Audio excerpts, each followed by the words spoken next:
සුබ දවසක් හැමෝටම. මම අද ඔයාලට ගෙන එන්නේ අඹේපුස්ස කෘෂිකර්ම මධ්‍යස්ථානයේ බිම්මල් වගාව සම්බන්ධව යොදා ගන්නා රෙසිපි එක නැත්නම් වගා මිශ්‍රණය. ඒ ගැන අපි අද පොඩ්ඩක් කතා කරමු. ඇත්තට මේක හොඳ වගා මිශ්‍රණයක්.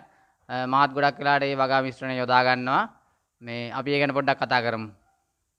මම ට්‍රේනින් උනේ අඹේපුස්ස කෘෂිකර්ම මධ්‍යස්ථානයේ. අපිට ට්‍රේනින් කරලා ලෙක්චර් උනේ දුෂානි විජේනායක මිස් මේ වීඩියෝ එක බලනවා නම් මම හිතනවා මිස් අපිට කමෙන්ට් එකක් දායි කියලා. දැන් බලමු වගා මිශ්‍රණය මොකක්ද කියලා. මම මේ ඔයාලට කියන්නේ ලී කුඩු කිලෝ 30කට. ලී කුඩු කිලෝ 30කට මේ සඳහා ඔයාලට යොදා ගන්න පුළුවන් රබර් ලී කුඩු, අඹ ලී කුඩු, සපු, ලුණු මිදෙල්ල, ඇල්බීසියා ඒ වගේ සැහැල්ලු ලී කුඩු වර්ගයක් යොදා ගන්න පුළුවන්. අපි දැන් සැහැල්ලු ලී කුඩු 175ක් දාලා වෙනත් ලී කුඩු 125ක් දාලත් මේ වගා මිශ්‍රණය හදා ගන්න පුළුවන්. අපි ඒකට යොදා ගන්න අනිත් අමුද්‍රව්‍ය ගැන කතා කරමු. හාල් නිවුඩු ගන්නවා අපි කිලෝ 3ක්. කැකුළු හාල් නිවුඩු හෝ හාල් නිවුඩු කිලෝ 3ක්.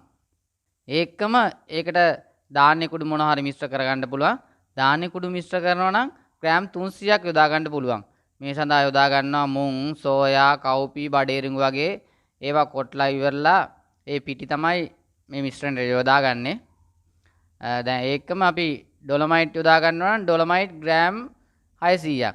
ඩොලොමයිට් නැත්නම් අලුහුණු නැත්නම් කැල්සියම් කාබනේට් ග්‍රෑම් 600ක්. අපි මේ සඳහා යොදා ගන්නවා මැග්නීසියම් සල්ෆේට් ග්‍රෑම් 60ක්. Magnesium sulphate gram 60ක්.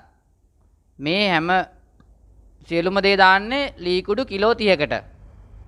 හොඳින් මතක තියාගන්න ලී කුඩු කිලෝ 30කට තමයි මේ හැමදේම මිශ්‍ර කරන්නේ. දැන් ඔයාලා අඹේපුස්ස කෘෂිකර්ම මධ්‍යස්ථානයේ රෙසිපියක් දැනගත්තා. දැන් මම හිතනවා ඔයාලට ගොඩාක් දැන් රෙසිපි හම්බෙලා තියෙනවා. ඔයාලට මේවා එක එක දේවල් අත්අදා බලලා හොඳ රෙසිපි ඔයාලට තෝරගන්නත් පුළුවන්. අනිත් එක මේ ගොඩක් අය ආයි ජිප්සම් දාන්න නැද්ද කියලා. මේ ජිප්සම් ඕනෙම නැහැ.